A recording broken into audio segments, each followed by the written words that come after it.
सगळ्यात मोठं व्यसन हे आमचे मित्र उमेश कुलकर्णींनीच लावलं नाही, चित्रपट नावाचं.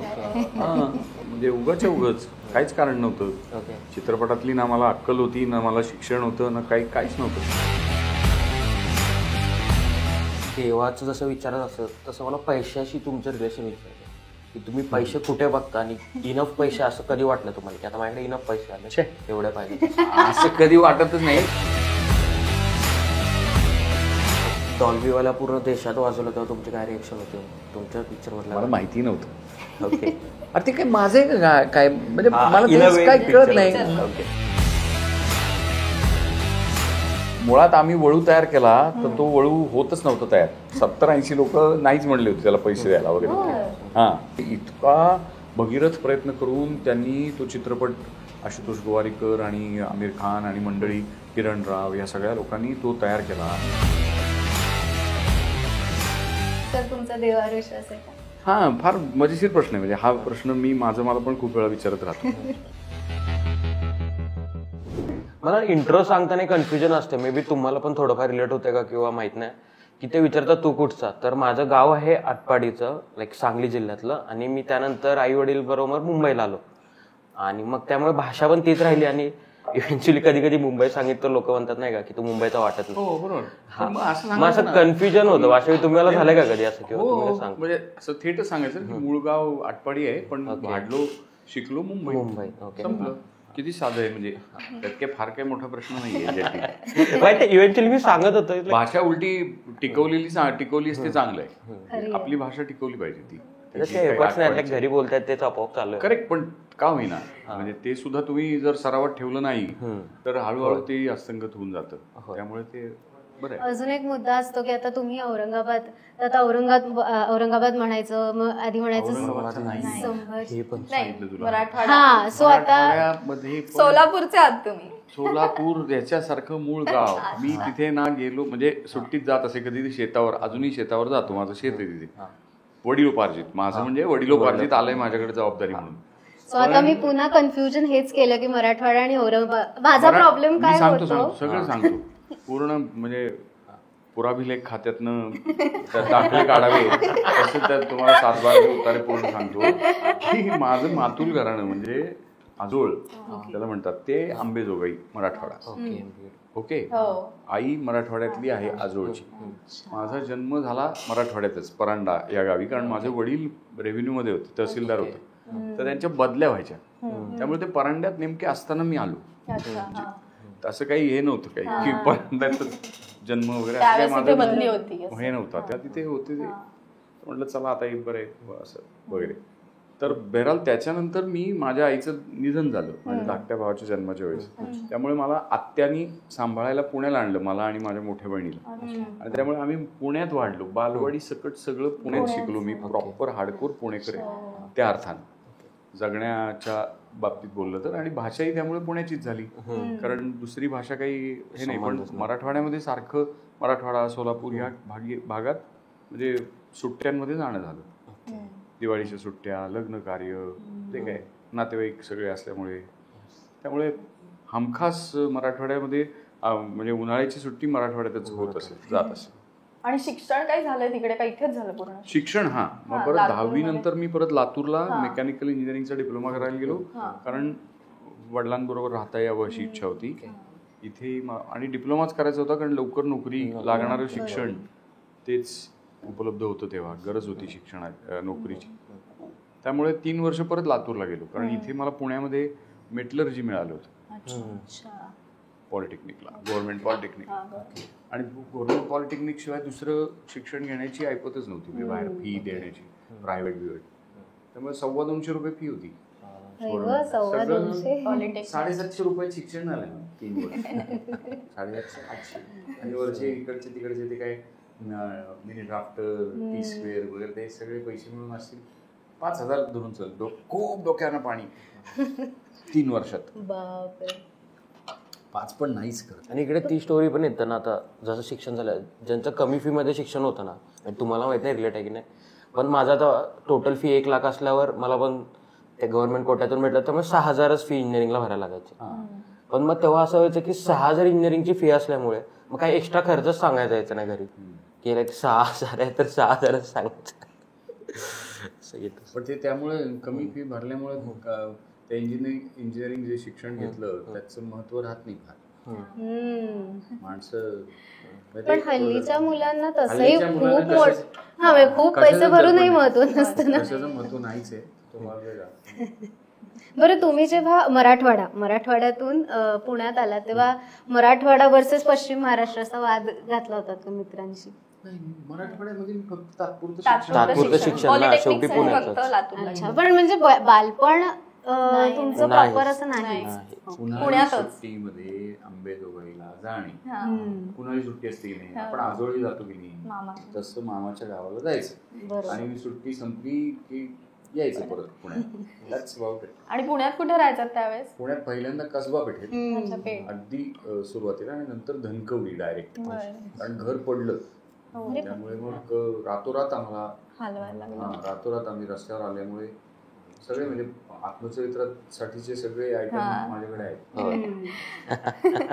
काय मग कधी आता काय लिहायचं वगैरे?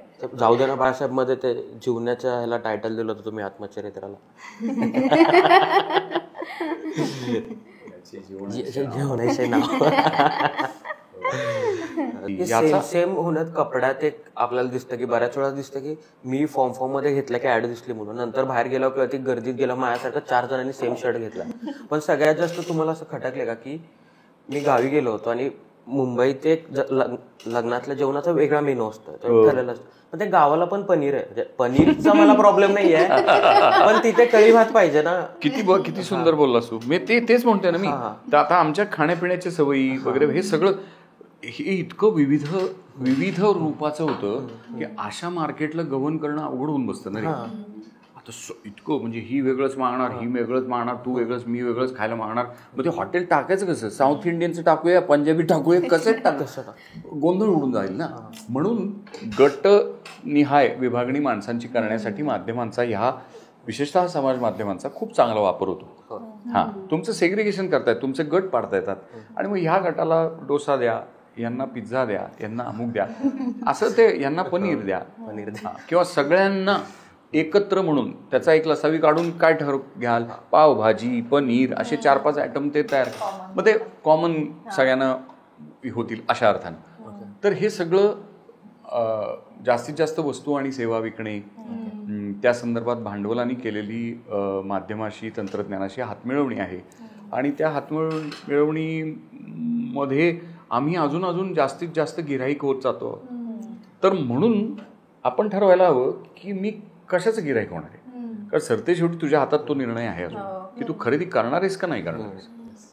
आता त्याची प्रेशर तुला म्हणजे त्याचेही दबाव तयार होतात. माध्यमं तुला सांगतात की हे घेच बरं का, फार मागे पडशील. ज्या सोशल साईटवर जाऊ तिथे ते ब्लिंक होत असतं, हे घ्या हे घ्या. तुमच्या लग्नात जेवणाचा मेनू काय होता? माझ्या लग्नामध्ये आचारी लावून घरी जेवण केलं होतं आमच्या सासूरवाडीच्या लोकांनी आणि अप्रतिम जेवण होतं.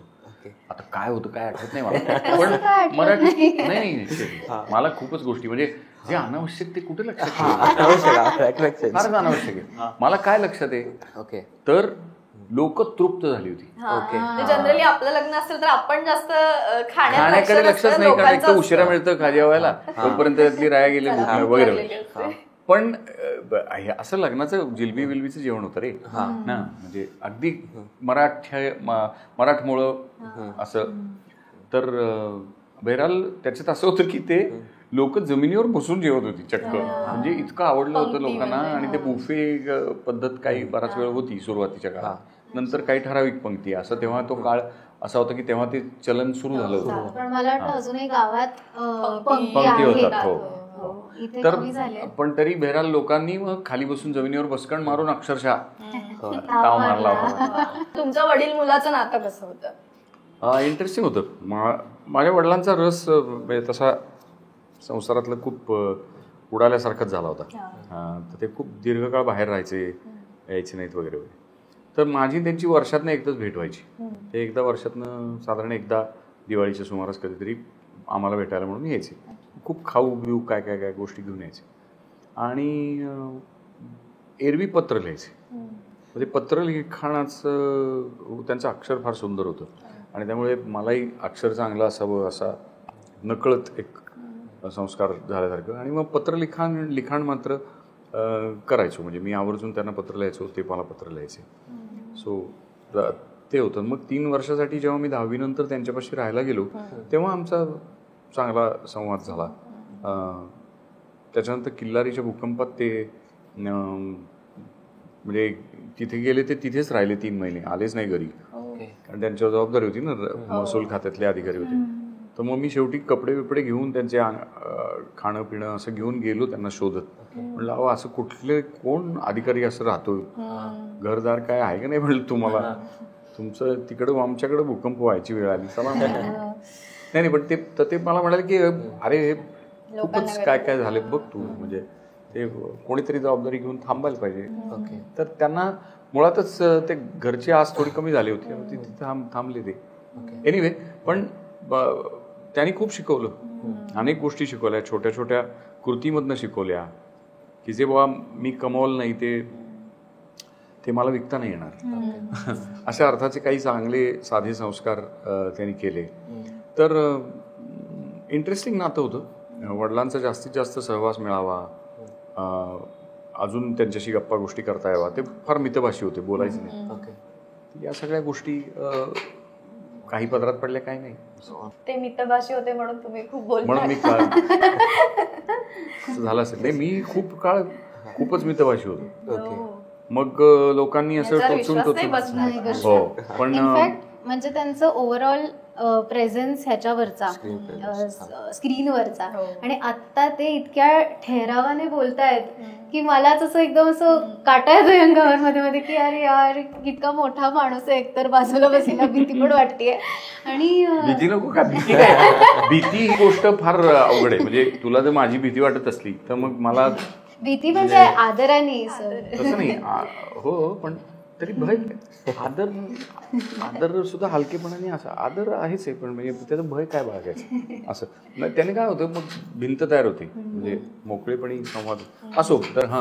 तर मी पण घुमाच होतो, मला घुम्याच म्हणत असत. पण आमच्या शाळेतल्या बाईंनी वगैरे गुरुजनांनी प्रत्येक स्पर्धेला पाठवणं, पुढे घालणं, असं सगळं केलं. त्यामुळे शाळेचा विषय निघाला किंवा बऱ्याच वेळा इंजिनिअरिंगचा निघतो किंवा टेक्निकल एज्युकेशन घेतलं आणि इव्हेंच्युअली आपण मार्क किंवा ती शिकलो काय तर कॅल्क्युलेट करतो मार्कशीटवर, किंवा फायनल ग्रॅज्युएशन झाल्यानंतर तुला कितीची नोकरी लागली. पण तुम्हाला असं काय राहिलंय का की शाळेतलं असेल किंवा तुम्ही पॉलिटेक्निक केलं की त्यातल्या अशा गोष्टी होत्या ज्या मे बी मी अभिनयात करिअर करताना ॲज अ करिअरमध्ये कामाच्या आल्या मला त्या गोष्टी? हो, अगदीच. म्हणजे मला नेहमीच असं वाटत आलं की तेच शिक्षण आहे, बाकी सगळं थोतांडच आहे. मार्क कम्प्लीट थोतांड आहे, कारण त्यातलं काहीच येत नाही तुम्हाला. ज्या विषयात समजा धरून चला किंवा अप्लाइड मेकॅनिक्स मध्ये तुम्हाला समजा 70 मार्क तुम्ही पाडले, अगदी कॉलर टाईट करून, येतं का तुम्हाला काही नाही. तुम्ही त्याच्यामध्ये काही संशोधन करून एखादा प्रयोग सिद्ध करता का? नाही. तुम्हाला त्याचा ध्यास लागावा त्या शास्त्र शाखेचा, अशी आवड तुम्हाला निर्माण होते का? नाही. काही नाही. तुम्ही आपले अत्यंत चापलूस ढोंगीपणाने ते मार्क पाडायला हे करतात. मग खरं शिक्षण होतं कुठं? तर ते अवांतर गोष्टीतच होतं खरं पाहता, असं मला तरी वाटतं. तर त्यामुळे मी जेव्हा लातूरला होतो तर तेव्हा हा जो आत्ता प्रखर झालेला आणि खूपच ध्रुवीकरण झालेला जो उजवा डाव्याचा जो प्रकार आहे, तर तिथे मला सुदैवानं डाव्या मंडळींबरोबर नाटक करता आलं. आणि मी तर इकडचा उजवा होतो, म्हणजे शाखेत गेलेला आणि वगैरे. तर त्यांनी एक धक्के बसले आणि ते वय तसंच होतं, अगदी नवथर. मग त्यामुळे वाचन काय करावं, कसं करावं, दोन्हीकडचे कसं आवश्यक आहे, समतोल कसा राखता येईल, त्यातला मध्यम मार्ग काही वेगळा विचार असू शकतो का, स्वतःचा स्वतंत्र विचार करणं म्हणजे काय असतं बुवा, असं अनेक लोकांकडनं शिकता समजून घेता आलं. ते काय पूर्ण कळलं असलं भाग नाही अजूनही, पण अभेराल ही जी शिक्षणं होत होती ती फार इंटरेस्टिंग होती. काही गुरुजन होते, ते म्हणजे शिक्षक होते, तर ते काय वर्गात शिकवतात यापेक्षा ते स्वतःच्या शेतात जे प्रयोग करायचे त्याच्याबद्दल ते नंतर झाडाखाली पोरांना गोळा करून जे सांगतात, त्यानं जे शिक्षण व्हायचं ते गंमतशीर असायचं. असं वाटायचं की अरे क्या बात आहे, यांनी जे शिकलं ते तिथं उपयोगात आणलं किंवा जीवनात त्याचा वापर करतायत ते वगैरे वगैरे. तर त्यामुळे अशा बऱ्याच गोष्टी लक्षात राहिल्या, पण त्या म्हणजे वर्गाबाहेरच्या होत्या. वर्गामध्ये जे नियत शिक्षण तुमचं अभ्यासक्रमानुसार जे तुम्हाला दिलं जात होतं, तर त्याचा काही फार म्हणजे जेवढ्याला तेवढा उपयोग झाला. उजव्या डाव्याचा तुम्हीच विषय काढला म्हणून विचारते. एक जेनेरिक प्रश्न असा आहे की प्रत्येक माणसाला विचारधारा असणं आवश्यक आहे का? म्हणजे तुला विचारधारा असलीच पाहिजे, ती उजवी असेल डावी असेल, पण काहीतरी असली पाहिजे. मला वाटतं तुझ्यापाशी विचारधारा असली पाहिजे. तू तुझा स्वतंत्र विचार करणं, माणसाचं व्यवस्थित लक्षणच मुळी विचार करणारा प्राणी असा आहे. बाकी इतर माणसं काही, इतर प्राणी काही तसं करत नसावेत. स्वतंत्र विचार करणारा माणूस, म्हणजे एखाद्या परिस्थिती, दोघांना समान परिस्थिती दिली, एकच बाकडं दिलंय वगैरे वगैरे, पण ही वेगळा विचार करत असेल, मी वेगळा विचार करेन, आहे त्या गोष्टींचं अवलोकन आकलन हे वेगळ्या पद्धतीने मी करू शकतो. तर ही जी माणसाला मिळालेली देणगी आहे, पण तेच जर आम्ही विचार करण्याचं आमचं स्वातंत्र्य वापरलं नाही तर मग कसं काय गंमत होईल ना. मग मला तर असं वाटतं की मतं मांडणं सुद्धा प्रत्येक गोष्टीत गरजेचंच आहे असं नाही. अजिबात नाही, अजिबात नाही. मी सांगतो काय की हे जे माध्यमांचा रेटा आहे हा, म्हणजे अनेक विषयांमधलं मला नाही कळत आणि मी प्रामाणिकपणे सांगतो की मला नाही कळत बाबांनो, पण म्हणून मी फक्त एक जरा प्रसिद्ध नट आहे म्हणून मी प्रत्येक गोष्टीवर बोलू. आणि ते म्हणतात नाही तुम्ही बोला, आता तुम्ही बोला, म्हणूनही मी समाज माध्यम वापरतो. हा मूर्ख चाळा मला करायचा नाही. आयुष्यातल्या 4 घटकात ज्ञान कमवण्यासाठी जर तुम्हाला राबवता आल्या आणि ते मला ज्ञान झालं, ह्याचं डंका वाजवायची गरज नाही. मला एखादी गोष्ट करता येते हे मला कळणं फार महत्वाचं आहे. मला एकदा कळलं की मी ते सगळ्यांना करून दाखवायची गरज नाही, ते माझ्यापाशी ठेवलं आणि नंतर लोप पावला त्याचा, काही हरकत नाही. पण खूप कारण सोशल मीडिया विषय अजून निघाला म्हणून काय म्हणतो की सोशल मीडिया न वापरण्याची सरांकडे खूप बरेच कारण. म्हणजे आता जाणवलं की आम्ही बघतो ना जे रील्स, त्यात काही रील्स आम्ही असं बघतो की एक पॉलिटिशियन आहे आणि तो सांगतोय की एक भाजी कशी बनवायची, आणि हा पॅटर्न आलाय. नाही पण तेच सांगतो की ते पण राजकीय नेतृत्वाच्या वरती पण जनमताचा हा रेटा तयार झालाय. आता त्यांनाही ते आवश्यक वाटू लागले की अरे नाही रील केले पाहिजे त्यांच्या योगे, आणि लोकच त्यांना सांगतायत अहो साहेब ते काय असं नाही तसं करा, तसं नाही तसं करा, आणि ते लोकांना म्हणजे त्याला ते बळी पडतायत म्हणण्यापेक्षा त्यांना इतकं ते कंपल्शन आहे तयार होते. त्यामुळे आम्ही जे म्हणतो आता गेल्या काही दिवसात राजकारणाचं गुन्हेगारीकरण वगैरे वगैरे, माणसाचं व्यक्तीचं म्हणजे व्यक्ती आणि समाज यांच्यामधली नाती काळाबरोबर हुकूम सतत बदलत राहतात आणि त्याच्यामध्ये आत्ताच्या काळामध्ये ते फार टकरावाचं नातं तयार झालेलं आहे. म्हणजे व्यक्ती समाजाला भीती घालते त्या तिच्या उद्दामपणामुळे, आतताईपणामुळे, टोकाचं वागण्यामुळे. जसं की आता ते ऍक्सिडेंट सगळीकडे चालू आहेत ना, लोक मारतात, तर ती आपल्याला त्या वागण्याचं आकलनच होत नाही. असं कसं काय माणूस एखादा करू शकतो रे, असं आपली होते की नाही प्रतिक्रिया, बरोबर. त्यामुळे समाज म्हणून आम्ही दचकतो, भयचकित होतो, अरे बापरे असं होतं. आणि दुसरीकडे समाज जो आहे तो सुद्धा तुम्हाला भीती सातत्याने घालतो, ती अशा अर्थानं की ती अत्यंत चुकीची आणि भयकारक अशी मतं तुमच्यावर लादत राहतो, अशी वागणूक तुमच्याकडनं अपेक्षित करतो. साधं अगदी उदाहरण की सिग्नलला तुम्ही उभा आहात आणि तुम्ही सिग्नल पाळू इच्छिता, तर मागून येणारी मंडळी ही तुम्हाला दडपण घालतायत की तुम्ही पुढे चाला आणि तुम्ही त्या भयानं मागून येणार चिरडेल बाबा जाऊ दे आपलं मोड, म्हणून तुम्ही सिग्नल मोडता. तर हे जे व्यक्ती आणि समाज यांचं एकमेकाला भय घालत पुढे जाण्याची अपार धडपड करणं जे आहे ते केवळ केविलवाण आहे. आणि ह्याच्यामध्ये जर आणि समाजाचं एकक काय, युनिट काय, एकक व्यक्ती, तर त्या व्यक्ती ठाई चरित्र निर्माणाबद्दल काहीतरी गोष्ट त्याच्या मनामध्ये झालं पाहिजे. आणि हे मी सांगितलं म्हणून काही झालं, दुसऱ्यांनी तिसऱ्या गुरूंनी सांगितलं, असे गुरून बाबा तर खूपच आहेत, चेंगराचेंगरी होऊन मारतायत लोक, इतके बाबा झालेत. पण त्याचा प्रश्न आतून मला वाटणं, माझ्या ठाई तो प्रकाश दिवा लागणं की बा मी अमुक अमुक पद्धतीने माझं एक स्वतःचं चरित्र निर्माण करतो, म्हणजे कॅरेक्टर बिल्ड करतो आणि त्याची माझी मूल्यव्यवस्था ठरवतो. मग बाजार मला एक मूल्य व्यवस्था घे म्हणतो आहे, राजकीय व्यवस्था मला एक मूल्य व्यवस्था म्हणजे मूल्याची चौकट घे म्हणतं आहे, अजून काय बाबा माझी परंपरा मला एक चौकट देऊ पाहते आहे, अनेक चौकटी अशा इथे आहेत. पण माझा हा विवेक आणि माझा हा स्वतंत्र विचार आहे की ज्याच्यातनं मी माझी मूल्य चौकट घेतली पाहिजे आणि ती समाजाला त्रासदायक नसली पाहिजे.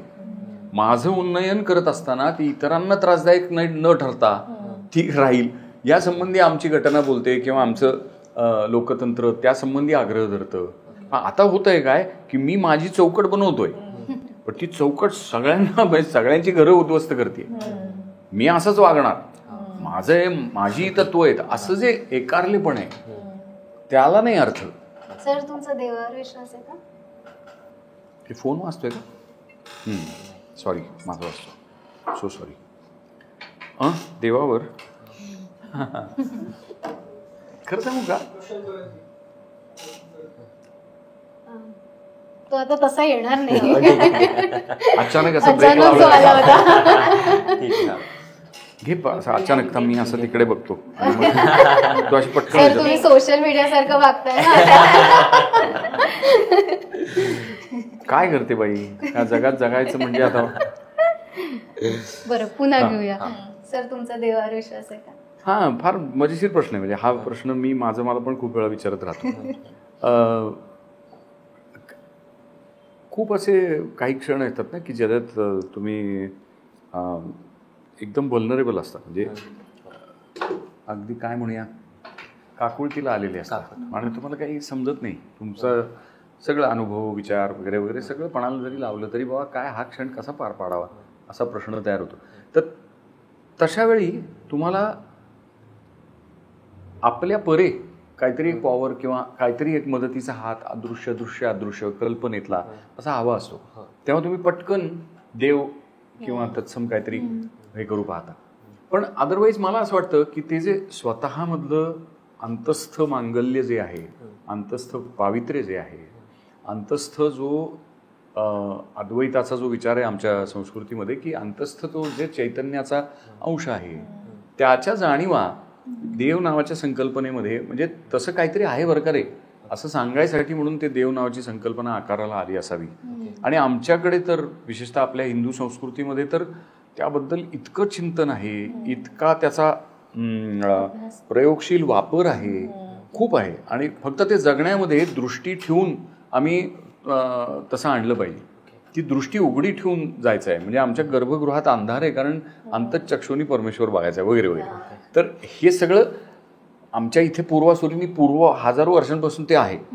पण आत्ता आम्ही काय म्हणतो, नाही छाती बडवत आम्ही फक्त म्हणतो नाही आम्ही हिंदू आहोत किंवा आम्ही मुसलमान आहोत किंवा आम्ही फलाणे जातीचे आहोत किंवा अमुक काय आहोत.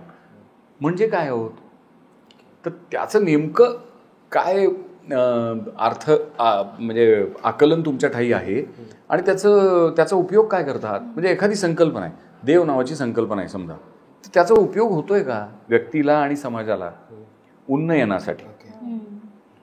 पैसा कमवायसाठी बक्कळ होतोय, जगभरात होतोय, सगळ्या धर्मात होतोय, सगळ्या जातीत होतोय, त्याचा काही प्रश्नच नाही. म्हणजे ती फार फायदेशीर कल्पना आहेच आहे, त्यात काही शंका नाही. पण त्याच्या पलीकडे तुमच्या आध्यात्मिक उन्नयनासाठी त्याचा उपयोग होतो का, तर तो मला असं वाटतं की समूह म्हणून तो कधी होत नाही, व्यक्ती म्हणून मात्र तो होऊ शकतो. आणि म्हणून देव वैयक्तिक असावा असं माझं स्वतःचं मत आहे. आपला असावा माझा देव. म्हणून तर आमच्याकडे सोय हो 33, 35, 36 कोटी पाहिजे तेवढे देव घ्या, कुणीही घ्या. तुम्ही दगडाला देव म्हणा, नो प्रॉब्लेम, तुम्हाला ते स्वातंत्र्य आहे. पण ते देवपण, त्याच्यावर जे देवपणाचं आरोपण जे करता आहात तर ते बघायचा प्रयत्न करा, त्याचं दर्शन घ्यायचा प्रयत्न करा. प्रत्येक फेजमध्ये हेच रिलेशन राहिलं का देवाचे? प्रत्येक फेजमध्ये इन दी सेन्स 30 40 आणि आता की बदलत गेलं देवाचं? नाही, पहिल्यापासून माझ्या मते असंच राहिलेलं आहे. सेम म्हणजे क्वेश्चनिंग करा असं वगैरे झालं का तुम्हाला? क्वेश्चनिंगच आहे की नाही एक्झॅक्टली त्याच लाईन मध्ये की आपण त्यात पण एक्स्ट्रीम लाईनला जातो. क्वेश्चन नाही, अर्थ लावणे.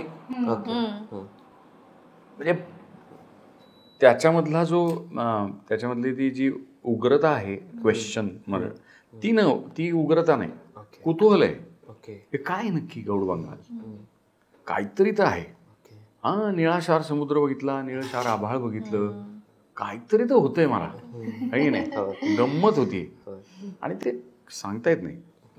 बरं मी जेवढं जेवतो तेवढंच चालतो असं नाही, त्याच्याहून मी न जेवताही जास्ती चालू शकतो. म्हणजे काहीतरी ऊर्जा आहे, होय की नाही? तर ती ऊर्जा आली कुठनं, कशी येते? माझ्यात आहे ती ऊर्जा.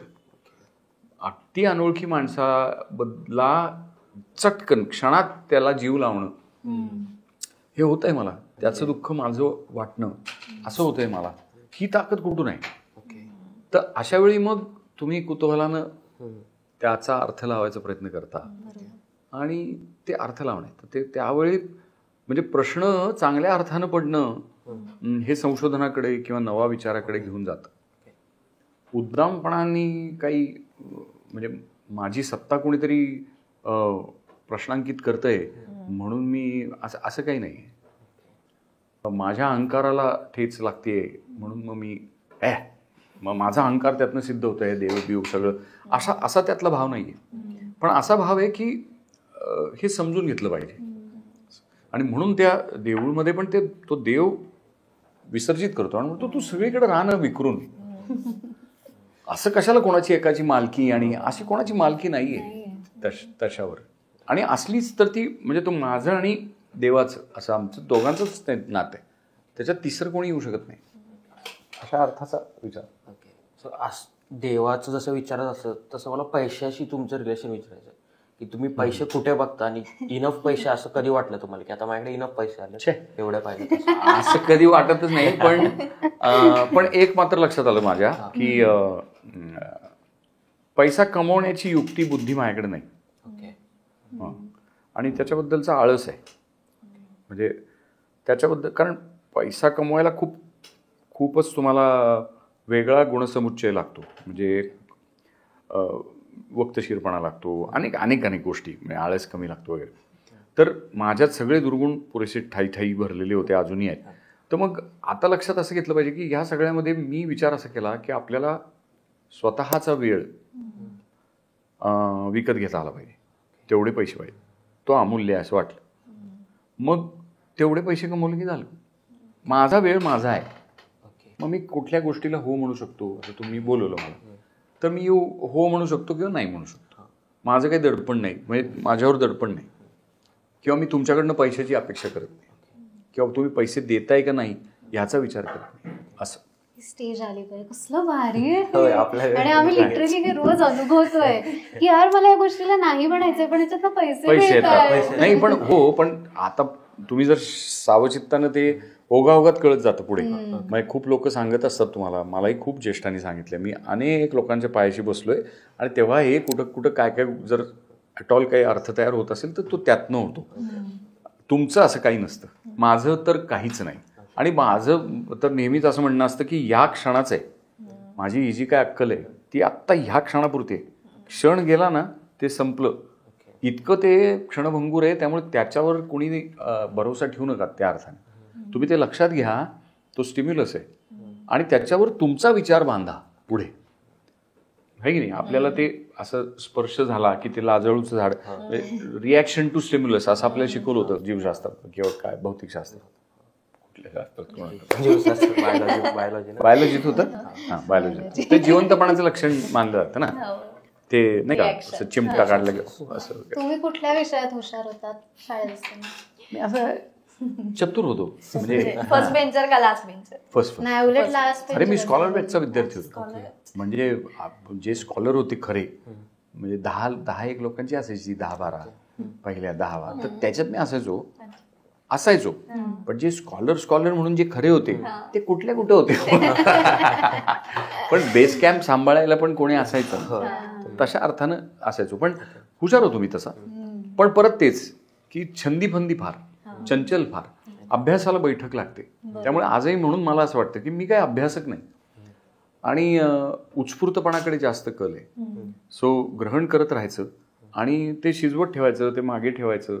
त्याचं बैजवार तालिकाकरण किंवा काय डेटा त्याचं कंपाईल करतात, ज्याला इंग्रजीत जास्त बोलायला पाहिजे. तर तसं काही त्याचं संकलन संपादन न करता ते अनुभव सगळे पडलेत असे, आणि त्याच्यावर चिंतन सतत चालू आहे.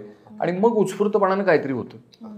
आणि मग ते झालं तर झालं, मग तो सिनेमा लिहिला गेला, अभिनय झाला, कुठं काय असं काहीतरी बोलणं झालं. पण म्हणून काही ते काय म्हणतात ते माझे असं म्हणणं यासारखं म्हणजे फारच बाष्कळपणा होईल. आणि जर कला क्षेत्रात नसतात तर काय असता तुम्ही आज? नाही, मला गाणंच शिकायचं होतं खरं तर. गाणं म्हणायचं बोलले होतं तुला आयुष्यात. गाणं हे फार अजूनही आहेच, म्हणजे हृदयाच्या जवळची गोष्ट आहे. आणि तुम्ही ती गाऊन येत नाही एक दाखवलं बरं. नाहीये, पण मग मी नाही मला नुसतं येतच नाही. तू गाणं शिकलीस ना, तर मग तू म्हणायला पाहिजे. म्हण. नको नको दोघे लाजू एकत्र नको. म्हणायचे. नाही जय नको. तिला उगाच कशाला गालबोट तिच्या शिक्षणाला. नाही, ती सोशल मीडियावर फेमस आहे ती अगं गाणी. तू नको हो का? सोशल मीडिया, मला भीती वाटते पोटात डोळ्यात. अरे देवा. ये अभी अगं दुसरी बार हो रहा है. गाणं अशी एक गोष्ट आहे म्हणजे काही आपण हे किती गमतीचं झालंय ना. पण म्हणजे जनरल म्हणतो मला तुला म्हणून खूप- नाही, नाही, तुला म्हणून ऐका माझं नाही. एक वाक्य अरे बाळा ऐका. नाही, ऐक की बरं तू सांग. हा, मला खूप त्रास होतोय जेव्हा ते म्हणतात ना की ही सोशल मीडियावर फेमस आहे. मी खूप वेगळ्या वेगळ्या पद्धतीने माझं करिअर फुलवायचा प्रयत्न केला. It's not only about social media, please. अगं, गाण्याबद्दल बोलते मी. तू तिथे अल्टिमेटली गाणी कशासाठी करते? बरोबर आहे, पण ते तेवढंच नाहीये. मला खूप असं लोड तसं नाही. येतोय. अगं, हो बरोबर, तेवढंच नाही. आम्ही कुठं म्हणलं तेवढं. त्यांनी काय सांगितलं, तू तू त्या गाणं छान म्हणते आणि तू गाणं तुझ्या छान म्हणते आणि तू माध्यमातून- तिथे प्रसिद्ध आहेस. म्हणजे तुला आवडतं, लोकांना तू आवडते आहेस. जे तुला प्रत्यक्ष ऐकू शकत नाही ते तुला ते तिथे तिथे ऐकतात असं. तर आता किती भ्रम आहेत बघायचे. किती भ्रम. मुळात करिअर नावाची गोष्ट काय असते त्याच्याबद्दलही विचार. आमच्याकडे खूप करिअरचं फार हे आहे. उपजीविका, करिअर वगैरे वगैरे. जगणं असं काही कधी जगणं असं नाही होतं. म्हणजे त्याला आकार देणं, काहीतरी त्यातनं विचार करणं, नवनिर्मिती करणं, काही कुठल्याही क्षेत्रातली. म्हणजे अगदी साधेपणानं अगदी इंजिनिअरिंगचं एखादं काहीतरी तुम्ही जॉब तयार करायला लागला, उद्योग उभा केला, काही तर उपजीविका ही मुख्य होऊन जाते. त्याच्यामुळे करिअर पण तेच तुला गाणं म्हणता येतं. म्हणल्यानंतर तू जे एक सावचित्तानं तुला जो व्यवहार कळेल इथल्या सगळ्या सृष्टीचा, काय चाललंय, कसं चाललंय, आणि मग त्याच्यात पैसा कसा मिळवावा बाबा याच्याबद्दल. म्हणजे पूर्वीच्या काळात आमच्याकडे सगळे जे कलाकार होते ते फक्त राजाश्रय घ्यायचे, किंवा जे ज्ञानी होते म्हणजे जे संशोधन करत असत मोठमोठे, तर ते सुद्धा धनिकांकडे जाऊन चक्क म्हणायचे की या विषयाचा मी अभ्यास करू इच्छितो, मी अभ्यास करतोय, तर तुम्ही मला त्याच्या संबंधाने माझा जो खर्च आहे तो भागवा. त्याच्यात पैसा नको, जेवढा तेवढा खर्चाला खर्च, म्हणजे वर एक दिडकी शिल्लक राहत नसेल पण तो ग्रंथ सिद्ध होत असेल. तर सांगायचं कारण म्हणजे तुम्ही पैशाकडे कसं पाहता हा तो भाग आहे. आता पैशाकडे कसं पाहायचं, कारण प्रश्न मुळात तिथून आला ना, तुम्ही पैशाकडे कसं पाहता. तर पैशाकडे हे याच पद्धतीने पाहायचा प्रयत्न करत आलो. अर्थात मला काही ते जमलं अशातला भाग नाही, पण असं वाटतं कारण सतत स्पर्धा आहे बघ. आता तू एक काहीतरी गाडी घेऊन येशील, मग मी आपली टू व्हीलरच घेऊन येईन, की मग तुम्ही माझं त्याच्यावरती काहीतरी मत बनवाल. अरे एका मराठीमध्ये पैसे नाही मिळत वाटतं, जे खरंच आहे. पण ते खरंच आहे. पण मग तुम्ही असं मत बनवाल. आता तुम्ही मत बनवाल की न बनवाल, मीच अगोदर हे मत बनवतो की तुम्ही हे मत बनवाल. हा जो खेळ तयार झाला ना, तर त्याच्याविषयी शांत व्हायला पाहिजे. तर तसं ते आहे की तू करिअर म्हणून करू पाहते, तर ते तेवढंच नाहीये फक्त एक असं ओरडून सांगायचं काही गरज नाही. पण तू आता जर ते एक कृती केलीस तर त्याच्या ज्या प्रतिक्रिया उमटणार आहे ते उमटणार आहे, ते तुझ्या हातात नाही. तुझ्या जे हातात आहे ते तू कंट्रोल कर. अलग लक्षात. मग तुला जर गाणं तुझं अप्रूपाचं वाटतंय तर ते ठराविक ठिकाणीच जाऊन गाऊन दाखव, जेणेकरून त्यातनं जर तुला पैसा कमवायचा असेल तर. पण तुम्ही आता झालंय काय हे की समाज माध्यमावर टाकून, म्हणजे माझा तर ग्रह असा आहे की बहुधा तिथे खूप पैसे मिळतात ना तिथे काहीतरी. काही माध्यमांवर मिळतात, काही माध्यमांवर नाही मिळत. हा, बहुतेक लोक तिथे जाऊन काहीतरी पैसे कसे कमवता येतील या संबंधीच्या खटपटी लटपटीमध्ये असतात, त्यात जीव घालवतात, त्यात काहीतरी वेडेचाळे करतात, असं करतात. पण त्यामुळे काय झालंय की कला नावाचा विषय किती लोकांकडे असतो. खरं तर कला म्हणजे काय वगैरे वगैरे जर प्रश्न नको हे करायला, पण त्या चिंतनात कोण जात बसत नाही. लोक तिथे त्यांची कौशल्य सादर करतात की बाबा हुबहू मी ह्याचं गाणं म्हणून दाखवतो आता, मोहम्मद रफी साहेबांचं गाणं ते सुंदर, ते आता मी सेम तसंच म्हणतो, अरे गड्या. किंवा म्हणजे अगं बाई, ही सुद्धा तू तेच करते ना गाणं, का तुझी स्वतःची गाणी रचना? नाही, स्वतःची आता एकच आलंय. स्वतःची म्हणजे तुझं स्वतःची रचना नाही, पण पहिल्यांदा ओरिजिनल गायलेलं गाणं असं माझं एकच. तर मग असं ओरिजिनल मी जे काय असेल ते मी समजा सांगितलं, पण ते सुद्धा म्हणजे कसं सांगावं काय सांगायचं ह्याचा पण थोडासा विवेक पाहिजे. पण ते सांगितलं तर भले बहादर ठीक आहे, पण मी बघा कसा हुबेहूब गातो असं सांगण्यात मला वैयक्तिक हाशील वाटत नाही. हा विचार पूर्णतः कालबाह्य असू शकेल. मला काय सगळं कळतं अशातला भाग नाही, मला खूपच काही कळत नाही खरं तर, पण बेराला असं वाटतं. तुम्हाला पिक्चर प्रमोशन साठी वगैरे कधी कधी तेच सोशल तर. मीडिया इन्फ्लुएन्सर किंवा रील मेकर सोबत रील करावे लागत नाही, असेल, मी त्यावेळेस हा, तुमची काय हो. रिएक्शन असते? नाही हे बघ, आता तुझा समजा व्यवसाय आहे, हे असं पॉडकास्ट करून काही समजा पैसे कमवण्याचा आहे, तर तो तुझा व्यवसाय आहे ना. तू मला आदराने प्रेमाने जर बोलवलंयस तर मी येतो, होय की नाही. कुठलीही गोष्ट त्या अर्थानं वाईट नसते, साधनं आहेत ती, त्या साधनांचं काय उगाच हे करत बसायचं. वापरतो तू कसा ह्याच्यावरती आहे. आत्ता त्या समाज माध्यमांचा तिटकारा काय येतो, तर ज्या पद्धतीनं मोठा समुदाय ती वापरतो त्याच्याबद्दल मला परहेज आहे, म्हणून मग असं वाटतं की नको बुवा तिकडे असं, आणि ते आपल्याला जमणार नाही असं. बरोबर, म्हणजे हे किंवा हे असं नसतं, कितीतरी वेळा आपण मध्येच असतो की त्याच्यात नाही ठरवू शकत, किंवा ठरवू शकलं तरी आपण नाही प्रत्येक वेळेला तसंच करू शकत जे आपण अगदी ठरवलं. बरोबर. पण ते अशी गटनिहाय विभागणी करणं त्यांना गरजेचं आहे बाजाराला, तर ते आवश्यक आहे ना. नाही तर मग घोटाळे होतील. मी मगाशी म्हणल्यासारखं कसं मधलं एक सांग, व्हेज का नॉन व्हेज, फक्त सांग अंडा आवडतं वगैरे, त्याला मग काय तर ते तसे गोंधळ ते निस्तरतात बरोबर. तर म्हणून ते तुम्हाला मग एकदा एका कॅटेगरीत टाकलं, स्त्री की पुरुष, तर तिकडंच मग त्या पद्धतीच तुमचं गट विभागणी होते. सर पण व्हेज का नॉन व्हेज? मी प्रामुख्याने व्हेज, म्हणजे शाकाहार, कारण घरी लहानपणापासून खरं सांगायचं तुमची भरण पोषण ज्या अन्नावर झालेलं असतं ना, ते तुम्हाला जास्त आवडतं असं मला वाटतं. परत म्हणजे हे अंडरलाईन तुम्ही लिहून घ्या, मी माझी मतं तुम्ही सांगायला बोलवलंय मला. तर ती मूर्ख असू शकतात, ती सगळी बाद असू शकतात, ते तुम्ही तपासून घ्या. पण ती तुमची आहे, त्यामुळे पण ती आपली आहे.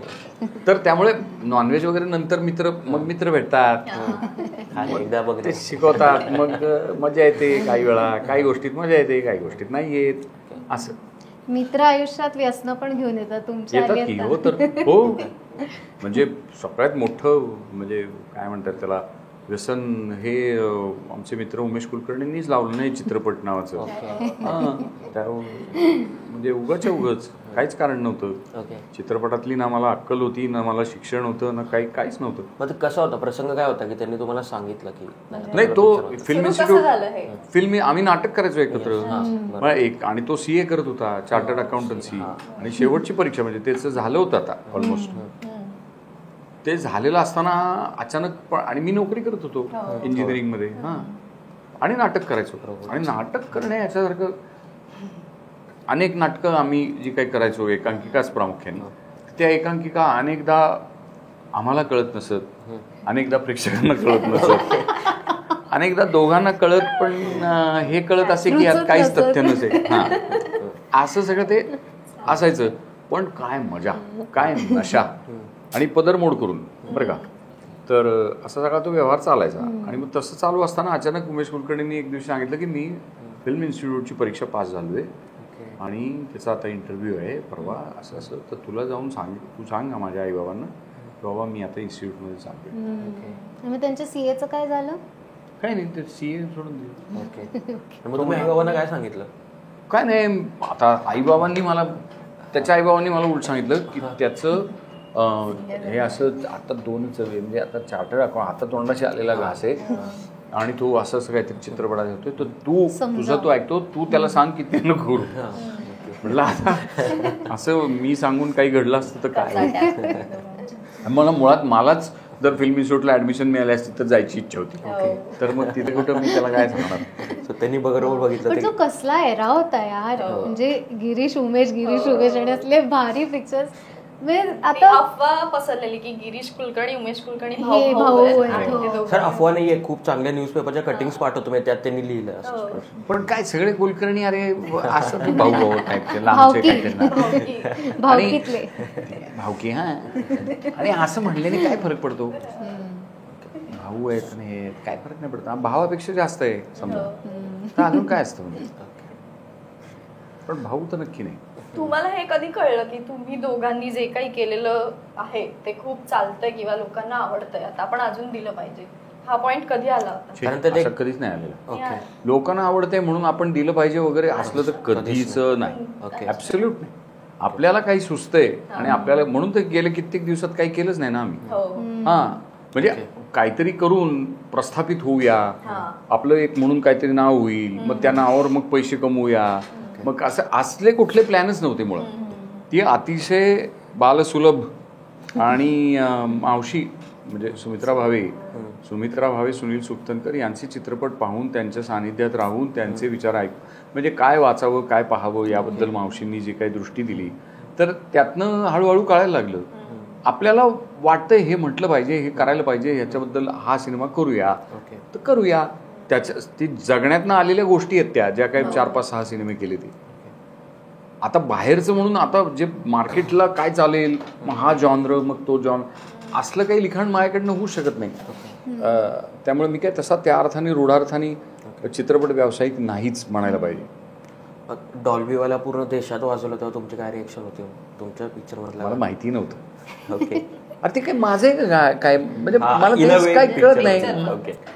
अरे जेव्हा काही ती कलाकृती जे काही असेल, एक छोटासा नाच करून दाखवताय तुम्ही रिसेप्शनच्या दिवशी लहान मुलगी म्हणून, किंवा एक गाणं गॅदरिंग मध्ये ते असतं ना, चक्कुली डान्स ती खूप मस्त करते, मेरा पिया घर आया वगैरे, तसल्या फुटकळ परफॉर्मन्सेस पासून ते काय अगदी समजा चित्रपट जे काय आहेत, तर ज्या क्षणी ते परफॉर्मन्स संपतो, डिलिव्हर होतं ते तेव्हा ते लोकांचं होऊन जातं ना, ते पाहणाऱ्याचं होतं, ऐकणाऱ्याचं होतं, होय की नाही? तर त्यामुळे तुमचं काय उरलं त्याच्यात? तो जो क्षण होता निर्मितीचा, तो क्षण तेव्हा तुम्ही एकटेच होता, तोच फक्त तुमचा होता. जर असलाच तर की जेव्हा केव्हा अजयला त्याबद्दलचं संगीत सुचलं तेव्हा तो अपरात्री एकटा होता. ओके. मी झोपलो होतो कारण खाली, तर मी असायचो ना, तर तो रात्री काम करतो वगैरे. तर ते अजय गोगावलेंचे फॉर दॅट मॅटर, आणि अजय गोगावलेंनी नंतर ते नागेश मोरवेकरांकडनं गाऊन घेतलं, तर नागेश मोरवेकरांचं झालं. नागेश मोरवेकरांनी जेव्हा ते म्हणजे त्या सरतेशेवटी गाणं जेव्हा आलं आणि लोकांनी ऐकलं तेव्हा ते लोकांचं झालं. आता ते लोकांचं होऊन नंतर पुन्हा त्यांनी आता कुठल्या चित्रपटात वापरलं तर ते त्याचं झालं. ओके. त्याला प्रतिक्रिया कोण काय देतो त्याच्यानी मी कसं काय मोठा होईन, किंवा माझं म्हणून ऊर बडवत राहीन, हे म्हणजे कम्प्लीट ॲब्सर्ड विचार आहे. तुम्हाला तुमचं काम असं कोणतं सांगू वाटतं? कुठलंच नाही. खरं आणि असं कुठं सांगत बसायचं काम. नाही, आणि यालाच कनेक्टेड असं पण आहे की कुठल्या पण चित्रपटाचं जे सक्सेस असतं ते तुम्ही त्याच्या राष्ट्रीय पुरस्कार मिळतोय का, समीक्षकांची वाहवा मिळते की प्रेक्षकांचा प्रतिसाद मिळतोय, काहीतरी कशावर पॅरामीटर लावावं लागेल ना. बोलता कशावर तुम्ही की हा पिक्चर. हा, हे बरं झालं तुम्ही म्हणला. आता इथं फार म्हणजे सध्याच्या काळात तो फार मोठा प्रश्नच तयार झाला की यश आणि अपयश. आता यशाची तुम्हाला आहे ना प्रत्येक माणसाला व्याख्या करावं लागेल. तुझं यश तुझं आहे, येते लक्षात. तुझी व्याख्यामध्ये बसणारं जे ते जर मिळालं तर तू म्हणायचं की मी यशस्वी आहे. मग हा तुला किती म्हणू दे तू यशस्वी आहे, येते लक्षात. तसं माझ्या दृष्टीनं हा सिनेमा करता आला, झालं, डंका पिटला, यशच यश. त्यातनं पैसे किती मिळाले, प्रसिद्धी किती मिळाली, नाव झालं का नाही, पुरस्कार किती मिळाले, हा सगळा बोनस. मुख्य हा करताच आला, ही निर्मितीच करता आली आणि त्याच्या सगळ्या वेणांमधनं जाता आलं, त्या वेणा सहन करता आल्या. यापेक्षा अजून यश काय असतं? आता तुम्ही ही व्याख्या करून ठेवल्यावर सोपं होतं ना तुमचं जगणं. मग ते तुझ्या दृष्टीने मी अपयशी असू शकेन काय? तू समजा माझ्याकडे एवढे फॉलोअर नाहीत, माझ्याकडे एवढी गाड्या नाहीत, एवढे पैसे नाहीत, जे काय असेल, तर मी कम्प्लीट अपयशी असू शकेन ना. आणि मला काहीच प्रॉब्लेम नाही ना त्याला. तुम्ही बिंदास म्हणा ना मला, नाही तुम्हाला नाही ओळखत कोणी, बरं आहे, नको ओळखू दे, कारण काय आहे, आपण लहानपणापासून ते कोणी ना कोणीतरी ओळख देत राहतं आपल्याला, होय की नाही? मित्र देतात, आई वडील, शेजार पाजार, नातेवाईक, गण गोत सगळेच. आपण आपली ओळख तयार करावी लागेल आणि ती नेहमीच वेगळी राहते.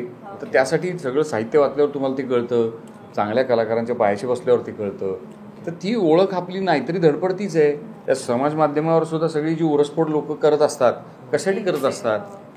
मी वेगळा, मी वेगळा, मी वेगळा असंच छाती पडवून सांगायचं असतं.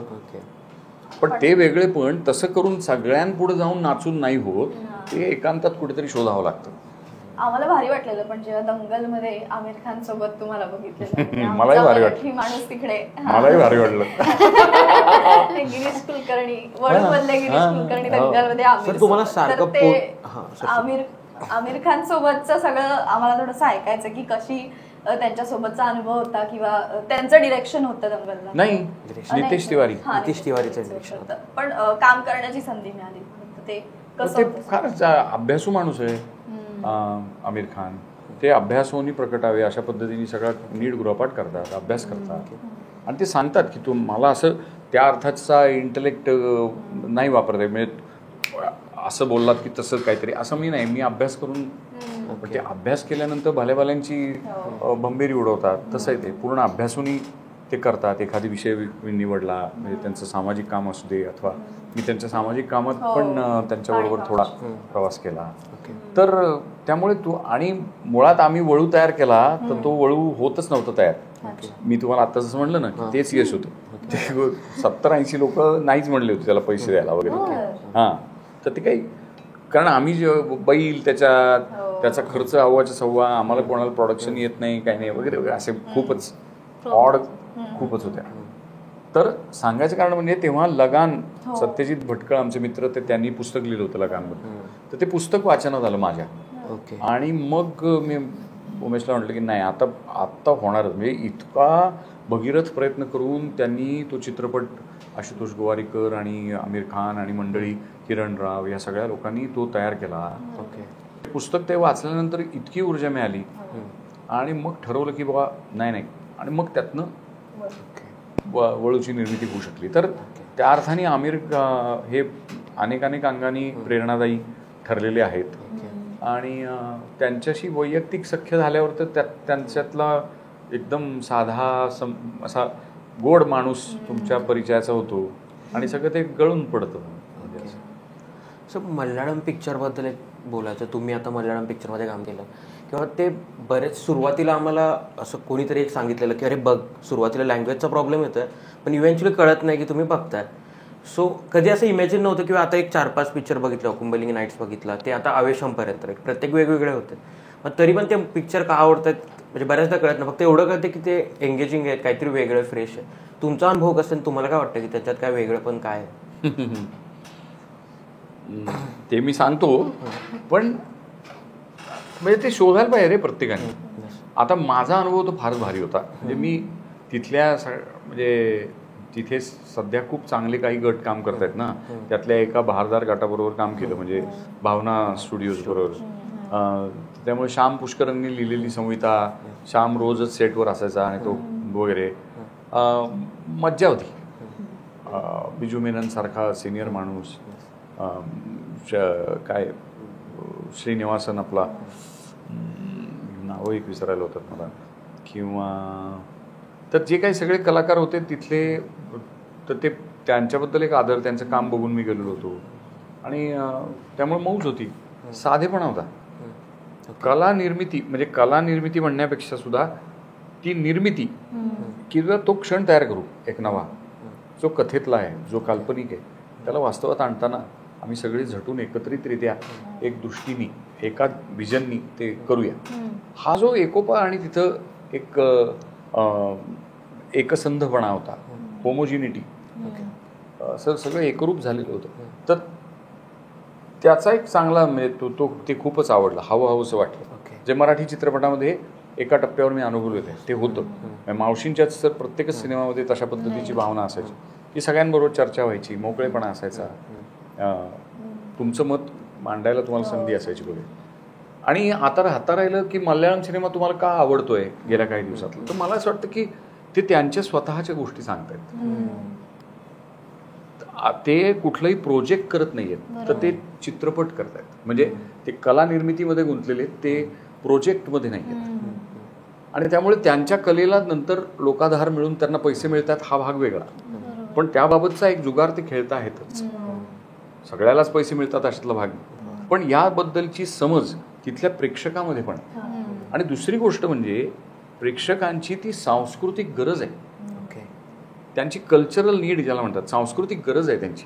मराठी माणसाची, मराठी सिनेमा ही सांस्कृतिक गरज बिलकुल नाही. का नाही?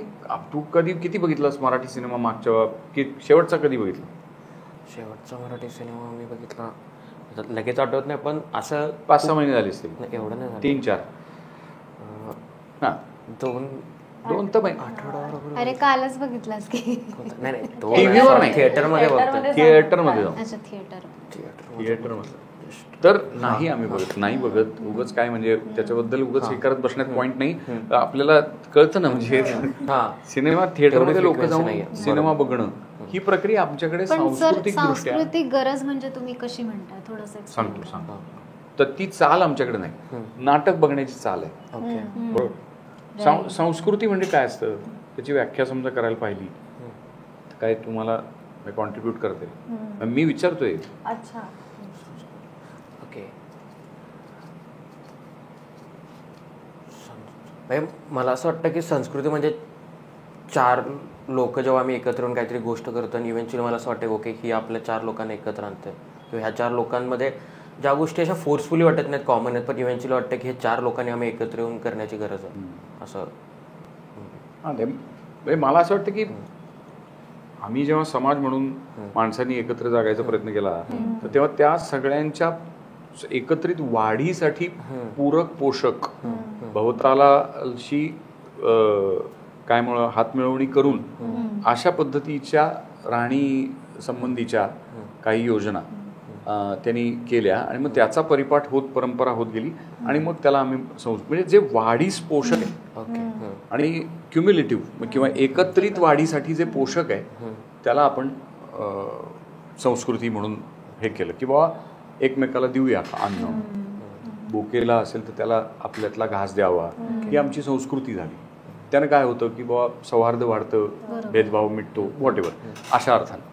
तर तशा अर्थानं आमची सांस्कृतिक मग गरज ती होत नाही सिनेमा पाहणं, असं मी म्हणतोय. पण ते नाटक पाहणं ही मात्र आहे आमची संस्कृती, होय की नाही? तर समजा पुस्तक वाचणं, एखाद्या समाजामध्ये ते पुस्तक, आता ब्रिटिश लोकांना बहुत चहा पिणं ही त्यांची सांस्कृतिक गरज आहे. बागेत आणणं ही फ्रेंच लोकांची, बागेत म्हणजे तो जो ब्रेड असतो निमुळता, तर तो त्यांची गरज आहे. ते सकाळी उठून जातात, ते ताजा ताजा ब्रेड तो आणतात.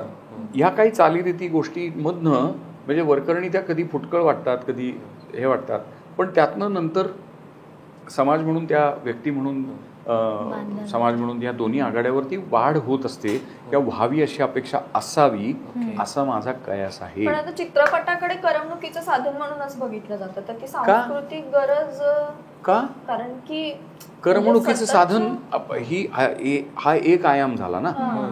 कलाकृती म्हणून का नाही बघत? म्हणजे चित्रपट आता गरज आहे बघायची पिक्चर म्हणून मी जाऊन बघते, नाही असं तू नाही ना करत. नाही करत, तेच सांगतो. नाही ते आम्हाला शिकवलं नाही, तुम्हाला मला ती दृष्टी दिली नाही आमच्या घरात. ते तुला हे शिकवलं गेलं की मोठेत ना त्यांच्या पाया पड, होय की नाही, खोटं बोलू नको वगैरे वगैरे 4 गोष्टी. बाहेरनं आलीस हातपाय धुवू, आणि मग हे तुला शिकवलं गेलं. तर संस्कृती म्हणून आम्ही काही जे नीती नियम ठरवले परंपरेनं ते आम्ही पाळत आलो काही, पण त्याच्यामध्ये एक उत्तम चित्रपट पाहिलाच पाहिजे, तो तुझ्या वाढीसाठी आवश्यक आहे, हे आम्ही नाही म्हटलं. एक चित्र पहा, उत्तम गाणं ऐक बरं का, हे नाही केलं. जे आम्ही पूर्वी करत होतो, म्हणजे समाज म्हणून अगदी जो काही इतिहास आहे हजारो वर्ष त्याच्या पलीकडे होतं ते. सर हे व्हायला तसे चित्रपट पण बनावे लागतात ना? नाही, हे मुळात गरज काय आहे ना, ती मुळात तो रेटा महत्वाचा असतो. आता होतं काय की ज्या काही 2, 4, 5 चांगल्या बऱ्या चित्रपट निर्मिती होतात ना, ती त्या चित्रपटकर्त्यांची गरज म्हणून तयार होतात, समाजाची गरज म्हणून तयार नाही होत. चांगले चित्रपट म्हणजे समाजाचा हा रेटाच नाहीये की चांगले चित्रपट तुम्ही तयार करा. अहो समाजाला चित्रपट कळतच नाही, बहुतांश लोकांना कळत नाही. नाही कळत.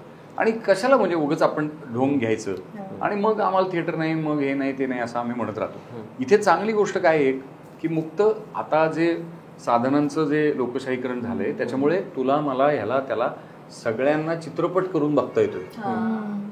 ही त्यातली त्यात चांगली गोष्ट आहे. पण काही गोष्टींचं प्रत्येक गोष्टीत लोकशाही जशी उपयुक्त ठरत नाही तसं काही बाबतीत होतंय. समाज माध्यमावर तर ते दिसूनच येतं की काही लोकांनी नाही बोलायचं तर ते बरं राहील. ज्यांच्यापाशी मजकूर आहे, आशय आहे, त्यांनी बोलावं, बाकींनी बोलू नये वगैरे. असो तर समाजाची गरज बिरज काही नाहीये. आम्हाला चित्र पाहायला कळत नाही, गाणं चांगलं म्हणून गाणं ऐकणाऱ्यांची पण खूप वानवा आहे. प्रत्येक जण गाणं गायलाच जातोय, ऐकायला पण काहीतरी जायला पाहिजे ना. आणि ते सुद्धा शिकावं लागतं ऐकायला. तर ह्याची समज नाही, हे आम्हाला सांगितलं नाही. आई बाप सगळे सांगतात मग गणिताचा क्लास लाव, ह्याचा क्लास लाव, त्याचा क्लास लाव. पण साधेपणानं कधी बागकामच शिकवलंय किंवा झाडांबद्दल अगं गल्लीतली झाडं ओळखीची करून घे, दोस्त कर ना, असं आम्हाला नाही शिकवलं. चित्र हा बाजूचा पोरगा चित्र चांगला काढतो का ते ती गॅलरीत आज आपण जाऊच, हे प्रदर्शन लागलंय वृत्तपत्रात, असं फार अभावानी घडतंय. आणि त्याच्यामुळे काय होतंय की आम्हाला ह्या गोष्टींनी चकित करणारे, काय स्वप्न पाडणारे, नंतर भूल पाडणारे म्हणजे स्पेल असे अनुभवच येत नाहीत. त्यामुळे आम्ही नुसते वखवखीत आहोत सतत मी मी मी मी मी हा. म्हणजे एखादी चित्र पाहिलं की माणूस दंग होईल ना, कसं काय काढलं, मला तर अजिबातच येत नाही. म्हणजे बापरे. आता झालो ना मी, माझ्यातला मी थोडा कमी झाला, छोटा झाला. तसंच ही गायली, अरे काय स्वर लावला, बापरे. म्हणजे इतरांच्या महत्तेनं माझ्यातला मी कमी होत जाईल. त्यातनंच एक सांस्कृतिक ठेवण होते. तुम्ही सुसंस्कृत सभ्य होत जाता. मग आम्ही कुठलेच सुसंस्कृत नाही वाटत. आम्ही समाज म्हणून तर आम्ही अजिबातच सुसंस्कृत नाही आहोत असं मला, म्हणजे माझ्यापेक्षा ज्येष्ठच लोकांनी हे म्हटलेलं आहे. पण मलाही ते अगदीच म्हणजे आतून पटलेलं आहे. आम्हाला खूप प्रवास करायचा आहे असं. मला एक कळलं की त्यांची मजा म्हणजे ठीक आहे. नाही तसं नाही, समोर जवळ आहे आता बघ मजा वाटली. म्हणजे उदाहरणार्थ आता तेच आहे की आम्हाला ना असं खूप उच्चतम असं विशेषण अपेक्षित असतं दरवेळेस. हा ते पण त्या मीडियाचाच भाग येतो. त्यांनी तुम्हाला सांगितलं एकतर असं नाही तर मग काय नाही, साधं मजा आली, किती चांगलं आहे, मजा आली. पण मग ते खरंच का, खरंच मजा आली? अहो आली मजा नाही, पण खरं सांगा मला मजा आली. You try to reiterate. तुम्हाला परत परत तेच आहे की जो अनुभव येतो आहे त्याच्याबद्दल सजग जागृत नाही. आता आली ना मजा, ही सिद्ध झाली की आता इथे आम्ही किती मोकळेपणाने हसत होतो, बघ तूच किती हसतेय, खळखळून हसतेय. अजून काय असतं हा प्रश्न विचारायची गरज नाही पडली पाहिजे, पण आम्हाला ती गरज पडते आहे. याच्यापुढे अजून एक लाईन असणार ना ज्याच्यामध्ये ती तुम्हाला कॅमेऱ्यात बघून सांगते मला इकडे खूप मजा आली, सबस्क्राईब असं सांगायचं. मी नाही काय सांगणार, मी तसलं काही सांगणार नाही. सबस्क्राईब करणं वगैरे हा ज्याचा त्याचा निर्णय आणि ज्याने त्यांनी घ्यावा तो. बरं दुसरी गोष्ट सगळेच सांगतायत बरं का, बेल आयकॉन दाबा, सबस्क्राईब करा वगैरे. अरे तो ठरवेल ना, त्याच्यावर तुझा कंट्रोल आहे का? नाही. एखादी साधेपणाने लक्षात घ्या, तुम्ही आम्ही जे काही सबस्क्राईब समजा करतो मी तर फक्त ते यूट्यूब हेच वापरतो, दुसरं तर कुठली माध्यमं मी पाहतच नाही. मला ते त्यामुळे मी तिथं नसल्यामुळे मला ते उघडूच देत नाहीत. दुसऱ्याने कोणी व्हिडिओ पाठवलं तर तेही आता उघडू देत नाहीत ते. ते असू दे, ते जाऊ दे, बरं झालं ते. पण सांगायचं कारण म्हणजे तुम्हाला एखादी गोष्ट ती आशयाची वाटते. आता या माध्यमांनी फायदे त्याचे खूपच आहेत, तुम्हाला शिकता येतात कितीतरी गोष्टी. तर तसं हे झाल्यावर तुम्ही ते ह्याच्यात काहीतरी तथ्य म्हणून सबस्क्राईब करता ना, का तो सांगतोय म्हणून करता? नाही, तसं मी तरी नाही करत तसं की तो तिथून व्हिडिओतनं सांगतोय सबस्क्राईब करा, हे करा, असं सांगतोय म्हणल्यावर मी लगेच सबस्क्राईब करतो असं तर मी अजिबातच करत नाही. तर त्यामुळे कोणी कोणाचं ऐकू नये. जे म्हणतात सबस्क्राईब करा त्यांचं तर अजिबात ऐकू नये. आपल्या आपल्या विवेकानं, आपल्या आपल्या वकुवानं, आवडीनिवडीनुसार त्यांनी करावं. मग करतात लोक. अरे